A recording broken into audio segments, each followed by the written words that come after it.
haddii aad tahay qof naxdin badan ama qof waayeel ah, fiidiyogan ku diran yahay, fadlan ha fiirso. sheekadan waxay ku dhacday gabar magaceeda la yiraahdo Nimco waxay la nooleed family-geeda. Nimco iyo family-geeda maalin waxay go'aansadeen in ay aadaan beerta xayawaanada. Nimco iyo family-geeda way soo raaceen. Nimco arrinka marka hore kuma faraxsaneen, laakiin markii ay soo baxday wadada sidii u qurxan tahay markay aragtay, arrinkii aad ayay ugu faraxday. kadib waxay imaadeen beerta xayawaanada, laakiin dad badan ayaa buuxay. dadkii oo dhan waxay raadinayeen baabuur ay raacaan. Nimco aabeed wuxuu imaaday managerka beerta xayawaanada. kadib Nimco aabeed waxaa loo sheegay in uu joogo baabuur private ah. baabuurada private-ka ahna halkaas kaliya uu ka haray. kadib Nimco iyo aabeed way soo baxeen si ay u raacaan baabuurkaas private-ka ah.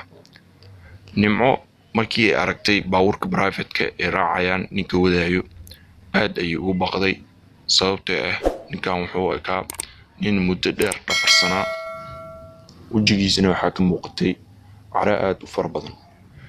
kadib Nimco aabeed wuxuu isku dayay ninkii inuu qacan qaado, laakiin wuu salaam diiday ninkii, gacantiina wuu garab dhaafay. albaabka baabuurka ayuuna furay, wuxuuna dhahay soo raaca baabuurka.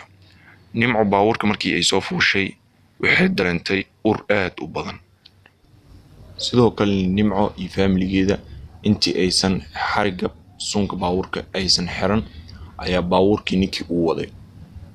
waxay la yaabanayeen Nimco iyo family-geeda ninkan waxyaabaha ka qaldan.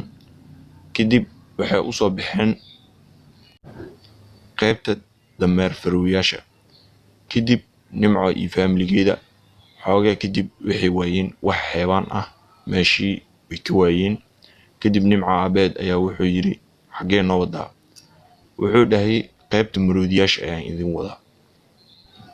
Nimco iyo family-geeda weli ninkan maysan ka shakin. Nimcona arrinkaas aad ayay ugu faraxday, sababtoo ah maroodiyaasha aad ayay u jecleed.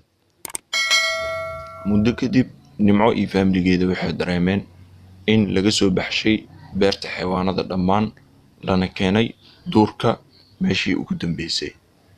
kadib Nimco hooyadeed ayaa waxay dhahday beeshii oo dhan waa naga soo fogeysay, ee maxaa ka qaldan? kadib darawalkii baabuurka waday baabuurka ayuu joojiyey, wuxuuna dhahay cilad yar ayaa gashay, ee wax yar isuga. Nimco aabeed wuxuu fiiriyey haadka baabuurka, kadib hal mar ayuu soo booday. albaabadii baabuurka dhammaan ayuu xiray, baabuurkiina si xawli ah ayuu ku waday. Nimco hooyadeed waxay weydiisay sababta uu baabuurka sidaan xawliga ah ugu wado iyo sababta uu ninka ugu soo tagay. Nimco aabeed wuxuu ku dhahay ninkii wuxuu la soo baxay masaar, sidoo kalena masaartiisana dhiig ayay lahayd. si degdeg ah ayaa waxay ku imaadeen qaybta managerka beerta xayawaanada, waxayna u sheegeen dhibaatada qabsatay. isla markiina waxaa loo wacay booliiska. ninkiina waa la soo qabtay waana la xiray, xabsida ayaana loo taxaabay. Nimco iyo family-geedana sidii ayay ku badbaadeen. baaritaan dheer kadib ninka waxaa la ogaaday inuu yahay dilaa aad u weyn oo dilay dhowr qofood, kuna dilay beerta xayawaanada dhexdeeda. sidoo kale xataa wuxuu dili jiray xayawaanada beerta dhex joogo, weli kuwa aana waxba cunin oo cawska iska cuno. ka waran haddii uu arki lahayn Nimco aabeeda ninkan inuu masaar soo baxsaday, maxaa ku dhici lahaa Nimco?